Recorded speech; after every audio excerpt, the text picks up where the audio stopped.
আপনি কি Mac Mini M4 use করেন বা কেনার চিন্তা ভাবনা করছেন? আসেন এই রিলেটেড একটা অসাধারণ ডিভাইস আপনাকে দেখাবো যেটা আপনার Mac Mini M4 ইউজ করার অভিজ্ঞতাকে বদলে দিবে আর এটা অনেক কাজের। এইটার নিচে এসএসডি লাগবে আর ফ্রন্টে আছে 4টা এক্সট্রা পোর্ট এবং পেছনে আছে 4টা এক্সট্রা পোর্ট আর নিচে M.2 স্লট রয়েছে।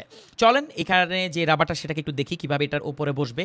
M4টাকে এত সুন্দরভাবে রাখবে, হোল্ড করবে, মনে হবে যে এটাই এটার একটা অংশ, বাট অ্যাকচুয়ালি কিন্তু জিনিসটা না। আবার হিট সিঙ্কও দেওয়া আছে, সো নিচের এনক্লোজারটা একটু হিট হলেও কিন্তু আপনার M4 এটা কোনো এফেক্ট ফেলবে না। তো এইখানে একটা ইস্যু আছে, পাওয়ার বাটন, যেটা M4 সবাই ইউজ করেন, পাওয়ার বাটনটা রিচ করা একটু টাফ, বাট এই স্ট্যান্ডটা থাকলে এটা একদম সহজ হয়ে যাবে।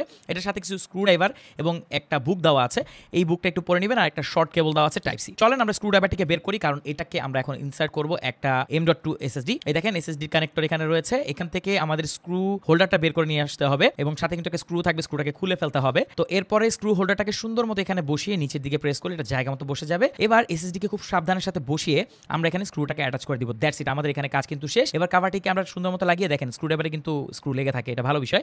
তো স্ক্রুটা লাগিয়ে ফেলেই আমাদের কাজ কিন্তু ডান। দেখেন এটা সুন্দরভাবে এখন সেট করব, সুন্দর ব্লেন্ড হয়ে গেল কিন্তু। এখন এই থান্ডারবোল্ট পোর্টে আমরা কানেক্ট করে নিব। এটাকে ইউজ করার জন্য এক্সট্রা কোনো পাওয়ারের দরকারই হয় না। তো Mac Mini M4 ইউজ করার সময় আপনি যে সমস্যার সম্মুখীন হবেন সেগুলোর সব সমাধান দিচ্ছে একটা ডিভাইস, শুধুমাত্র আমাদের কাছেই পাচ্ছেন। আপডেট এবং বেস্ট প্রাইসটা জানার জন্য এখনই কমেন্ট করুন, স্টক কিন্তু খুবই লিমিটেড।